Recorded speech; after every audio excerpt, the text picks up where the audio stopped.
In a move that has captured the attention of the world, the Philippines has made a dramatic pivot back to the United States, redefining its role in the ever-shifting landscape of Asian geopolitics. By approving the largest American military base on its soil since the Cold War, Manila is signaling a new era of military cooperation and strategic alignment with Washington, one that will have far-reaching consequences for the region. This bold decision marks a clear break from the previous administration's China-friendly policies, signaling Manila's resolve to counter Beijing's growing assertiveness in the South China Sea. The Philippines is now taking a firmer stance, determined to protect its territorial waters and national interests, even as tensions with China continue to escalate. President Ferdinand Marcos Jr. sees the U.S. alliance as essential to defending Philippine sovereignty and deterring Chinese aggression. For Marcos Jr., strengthening ties with the U.S. is not just about military hardware, it's about reaffirming the Philippines' place among democratic allies and ensuring the nation's security in an increasingly volatile region. The establishment of a new U.S. base places the Philippines at the very heart of the U.S. China rivalry, transforming it into a critical hub for American power projection in Asia.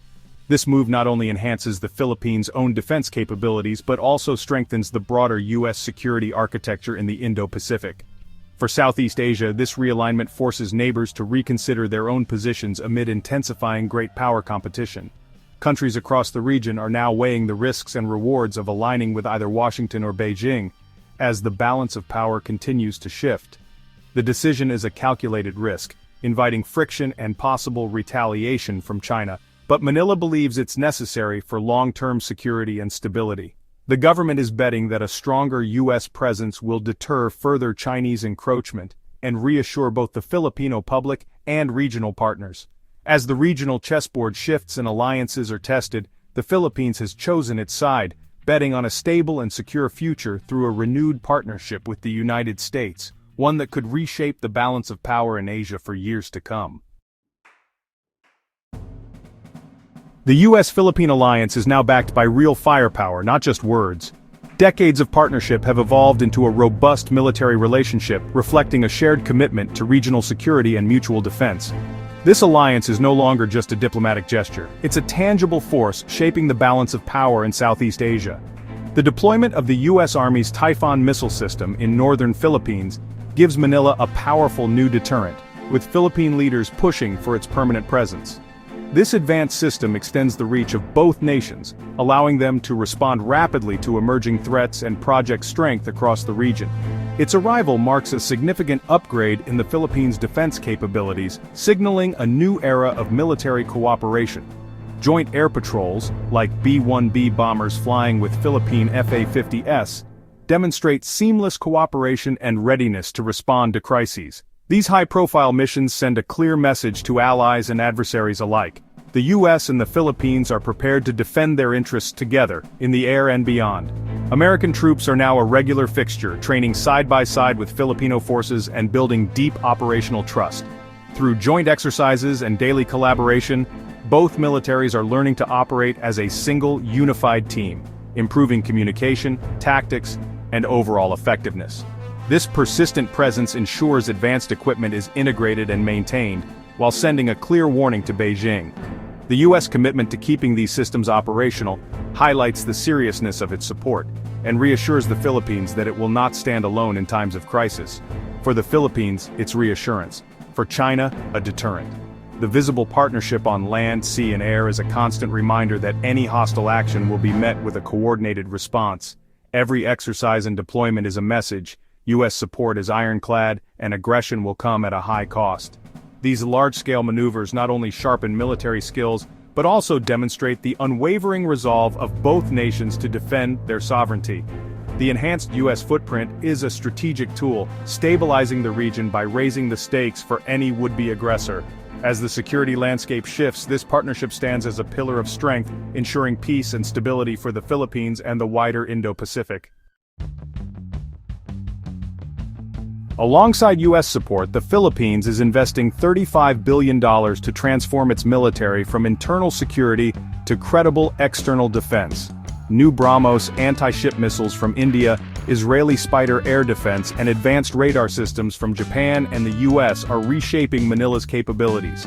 Bases are being upgraded to NATO standards, ready to host both Philippine and allied forces. The goal: self-reliant deterrence, making any attack on the Philippines costly and complex. This porcupine strategy ensures Manila is not just a dependent ally, but a formidable partner in Indo-Pacific security. By sharpening its own sword, the Philippines strengthens both its sovereignty and its value to the U.S. alliance. China has responded to the U.S.-Philippine alliance with open condemnation and escalating maritime aggression. Beijing frames the U.S. presence as a threat, but its Coast Guard and maritime militia have intensified confrontations, including a violent June 2024 clash at 2nd Thomas Shoal. These gray zone tactics, water cannons ramming even hand-to-hand combat, aim to exhaust and intimidate Manila without triggering a U.S. military response. Despite occasional diplomatic talks, China's aggressive actions persist, casting doubt on any agreements. Beijing's strategy is clear: keep Manila off balance, using force just below the threshold of open war. The Philippines, however, refuses to back down, determined to defend its rights and outposts.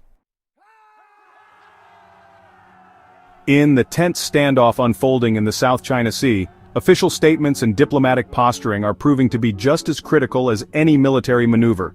Words, carefully chosen and delivered on the world stage, can escalate tensions or open doors to dialogue. Every press conference, every statement is scrutinized for hidden meanings and signals of intent. President Ferdinand Marcos Jr. of the Philippines has taken a firm stance, warning that the killing of a Filipino by a foreign power would be very, very close to an act of war. This is not just a warning to Beijing, but a message to the world that the Philippines will not back down in defending its sovereignty and its people. The United States, a long-standing ally, has responded by doubling down on its ironclad commitment to the Philippines. High-level calls, joint press conferences and public reassurances have made it clear: any attack on Philippine forces will trigger the Mutual Defense Treaty. Washington's words are meant to deter aggression and reassure allies across the region. China, meanwhile, has pushed back forcefully. Beijing accuses Manila of deliberate provocation and blames the United States for destabilizing the region. Chinese officials insist their actions are legitimate law enforcement, defending what they see as their rightful territory. Each side crafts its own narrative.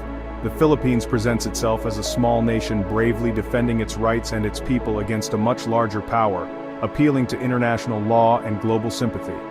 The United States positions itself as the guarantor of a rules-based international order, emphasizing the importance of alliances and the need to uphold freedom of navigation in these contested waters.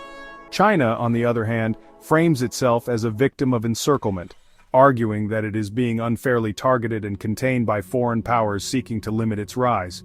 These competing messages are broadcast around the globe, shaping public opinion and justifying actions at sea. The information war is as fierce as the military standoff, with each nation seeking to win hearts and minds far beyond the region.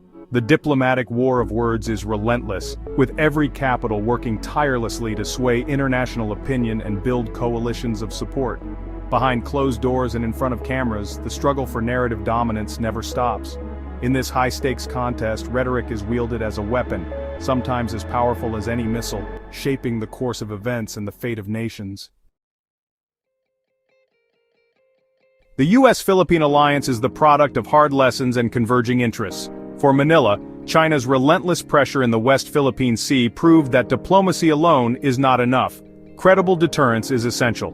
The U.S. offers that deterrent, while the Philippines provides a strategic anchor for America's Indo-Pacific strategy. Geography makes the Philippines vital. It sits astride key sea lanes and the first island chain containing China. Shared democratic values and a 70-year-old defense treaty add resilience to the partnership. Both nations now see their futures as linked, facing a common challenge in China's rise. The alliance has evolved from Cold War legacy to a 21st-century security cornerstone. While tensions rise at sea, China is building a vast new military command center, dubbed Beijing Military City, just outside its capital. Spanning 1,500 acres, this complex is designed as a hardened wartime headquarters and nuclear bunker for China's top leadership. Its construction signals Beijing's preparation for potential conflict with a peer adversary like the U.S. The facility will anchor China's push to modernize its military by 2027, integrating advanced command, control, and surveillance. At the same time, China's nuclear arsenal is expanding rapidly, with projections of 1,500 warheads by 2035. This buildup gives Beijing a more credible second strike capability, emboldening its foreign policy. The new fortress and arsenal fundamentally alter the region's strategic balance. By hosting U.S. forces and modernizing its military, the Philippines is sending Beijing a clear message: the era of intimidation is over. The Typhoon missile system and joint patrols show Manila is no longer a passive target, but a platform for deterrence. Investing in its own capabilities, the Philippines proves it's a serious, responsible ally, not just hiding behind American power. This shift moves the relationship with China from one-sided coercion to mutual deterrence. Manila asserts its right to choose its allies and defend its sovereignty, regardless of economic pressure or gray zone tactics.